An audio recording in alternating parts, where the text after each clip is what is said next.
ਚੱਲਾਂ time ਨਾਲ ਆ ਦੀ। ਨਹੀਂ ਡੋਰ ਨਾ ਖੋਲੀ। ਕੀ ਹੋਇਆ ਮੰਮੀ? ਪੁੱਤ ਤੂੰ ਸਿੱਖ ਕੇ ਹਟਿਆ, ਹੁਣ ਤੈਨੂੰ 1 ਘੰਟਾ ਘਰੇ ਰਹਿਣਾ ਪੈਣਾ, ਬਾਹਰ ਨਹੀਂ ਜਾ ਸਕਦਾ। ਪਰ ਕਿਉਂ? ਮੈਂ ਕਿਹਾ ਨਾ ਤੂੰ ਨਹੀਂ ਜਾ ਸਕਦਾ। ਵਾਈ? ਜਿਹੜਾ ਬੰਦਾ ਸਿੱਖ ਕੇ ਘਰੋਂ ਬਾਹਰ ਨਿਕਲਦਾ ਉਹ ਮਰ ਜਾਂਦਾ।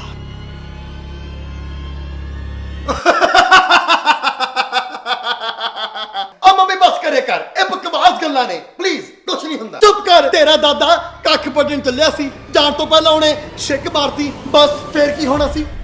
ਉਹਦੇ ਕੱਖ ਵੱਢ ਹੋ ਗਏ। ਤੇਰੀ ਤਾਈ ਸਵਿਮਿੰਗ ਕਰਨ ਚੱਲੀ ਸੀ, ਜਾਣ ਤੋਂ ਪਹਿਲਾਂ ਉਹਨੇ ਛਿੱਕ ਮਾਰਤੀ, ਬਸ ਫੇਰ ਕਿਆ? ਉਹ ਡੁੱਬ ਕੇ ਮਰ ਗਈ। ਉਹ ਮੰਮੀ ਉਹ ਤਾਂ ਡੁੱਬੀ ਸੀ ਵੀ ਕਿਤੋਂ ਉਹ ਮੋਟੀ ਸੀ। ਸਿੰਗਤਾਰ ਮੰਮੀ ਕੁਛ ਨਹੀਂ ਹੁੰਦਾ, ਆ ਦੇਖੋ ਹੋਇਆ ਕੁਛ? ਸੀ ਮੰਮੀ ਕੁਛ ਨਹੀਂ ਹੋਇਆ। ਮੰਮੀ ਮੰਮੀ ਤੈਨੂੰ ਕਿਹਾ ਸੀ mummy.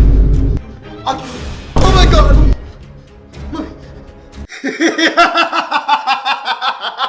No stop it. Oh mama relax करा करो, कुछ नहीं हुंदा। Don't go. ਐਵੇਂ ਬਸ ਮੰਮੀ ਦਾ ਵੀ ਦਿਮਾਗ ਖਰਾਬ ਹੋਇਆ ਵਾ।